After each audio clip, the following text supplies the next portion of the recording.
जय हिंद दोस्तों। 29 नवंबर 2023 को हम भारतीय मीरा भाईंदर द्वारा एक अवेयरनेस प्रोग्राम का आयोजन किया गया। वोटर आईडी के संबंध में वोट देना कितना ज़रूरी है।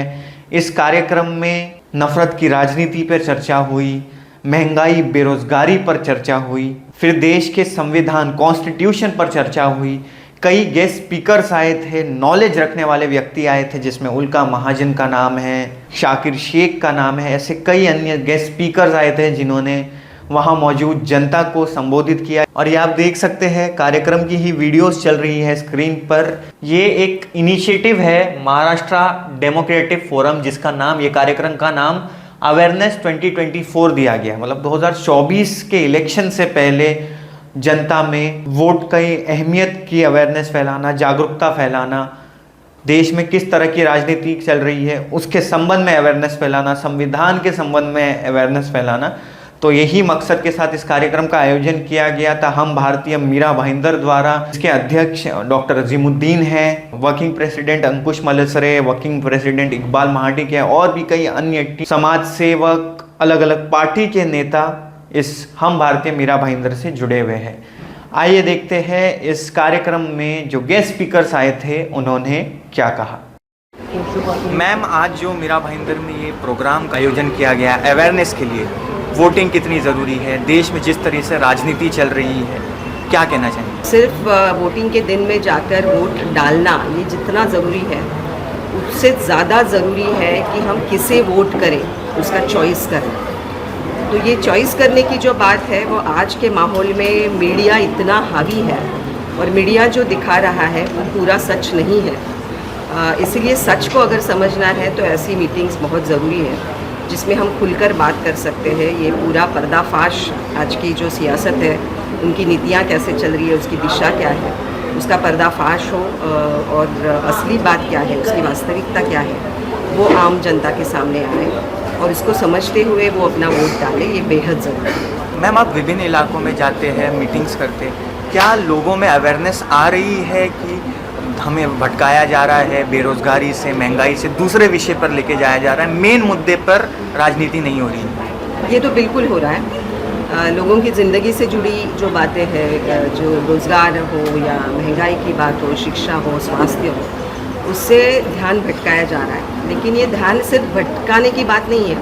आज जो सत्ता में है उनका डिज़ाइन ऐसा है कि वो मजहबी दंगे कराना चाहते हैं, उससे पोलराइजेशन कराना चाहते हैं, और चुनाव जीतना, किसी भी हाल में चुनाव जीतना, यही उनके लिए अहम मकसद है। उसके लिए वो कुछ भी कर सकते हैं, ये हमने पिछले कुछ सालों में देखा है। इसीलिए ध्यान लोगों का अपनी ज़िंदगी पर रहे। महंगाई क्यों बढ़ रही है, बेरोज़गारी क्यों है, इस देश में हमारे स्वास्थ्य और शिक्षा का क्या हो रहा है, विकास सही में विकास हो रहा है क्या, जिनको विकास पुरुष कहा जाता है वो आम जनता की विकास की बात कर रहे हैं या बड़े कॉरपोरेट्स की विकास की बात कर रहे हैं। ये सारा सच सामने आना बहुत ज़रूरी है, और उसी के लिए ये जो बिकी हुई आज की मीडिया है, मेन स्ट्रीम मीडिया, जिसमें इलेक्ट्रॉनिक मीडिया हो या प्रिंट मीडिया हो, दोनों पर जिनका दबाव प्रभाव है, और उनका पूरा जो मालिक वर्ग है वो तो बिक गया है।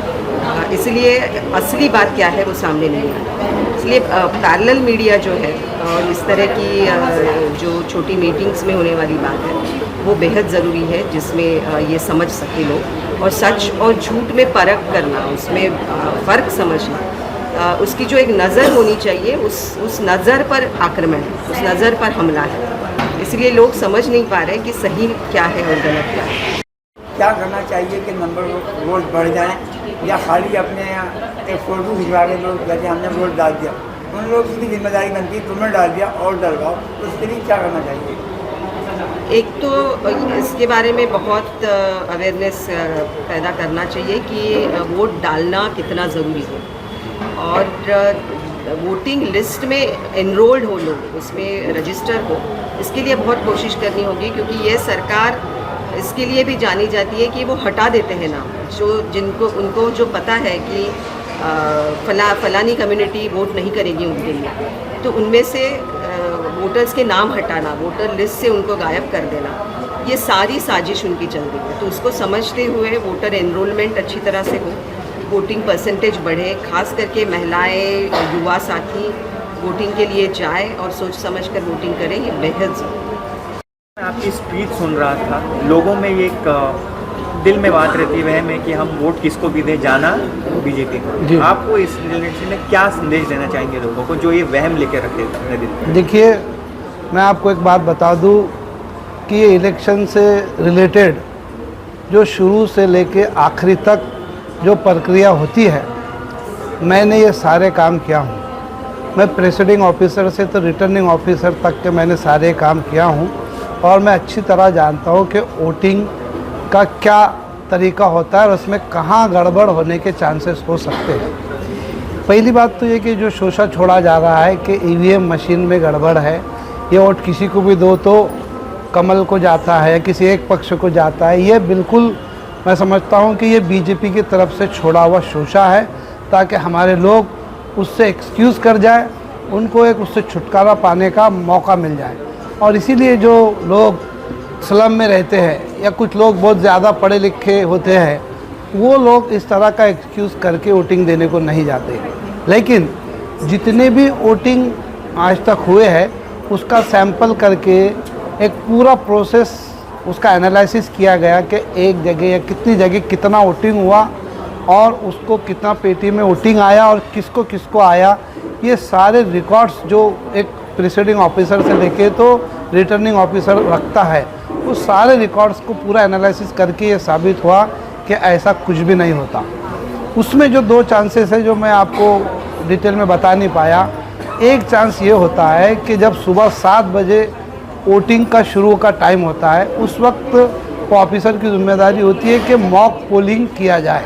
मॉक पोलिंग ये कहता हो कि डेमो होता है, वो पेटी में दिखाता है कि देखो इसमें ज़ीरो वोटिंग है और जितने कैंडिडेट है सभी कैंडिडेटों के प्रतिनिधि रिप्रेजेंटेटिव वहाँ हाजिर रहते हैं और वो किसी 1, 2, 3 को वोट करता है और फिर बाद में दिखाता है कि देखो 3 वोट हुआ, 5 वोट हुआ। ये सब करने के बाद वो फिर ज़ीरो करके फिर वोटिंग प्रक्रिया शुरू होती है। आज की तारीख में ये हो रहा है कि ये जो सत्ता में लोग हैं इनके पास तो बहुत ही डेडिकेटेड लोगों की टीम है जो शुरू होने से पहले वहाँ पहुँच जाती है और पूरे ध्यान से पूरे 10 घंटे चलो या 12 घंटे वहाँ रुकी रहती है, वो रूम छोड़ के नहीं जाती। लेकिन जो बाकी पक्ष है उनमें इतनी गैर जिम्मेदारी है या करप्शन है कि वो उस तरीके के लोग वहाँ अपॉइंट नहीं कर पाते और वो जो बंदा वहाँ होता है वो शायद बहुत कम पैसों पे रखा जाता है, वो कभी जल्दी सुबह 7 बजे भी पहुँचता नहीं है।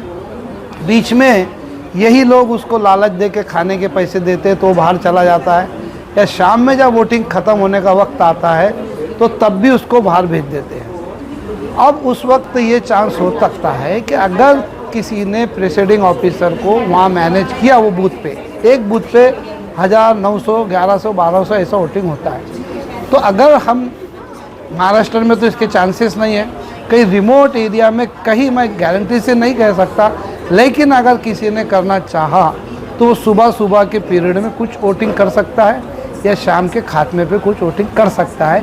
इतना ही उसमें होगा, बाकी कुछ ज़्यादा नहीं हो सकता। हम ये चाह रहे हैं कि वोटिंग का परसेंटेज आप बढ़ाओ, अगर थोड़े बहुत वोटों की हेरा फेरी भी हुई तो हम इतना वोट करें कि वो उसके सामने कुछ ना हो।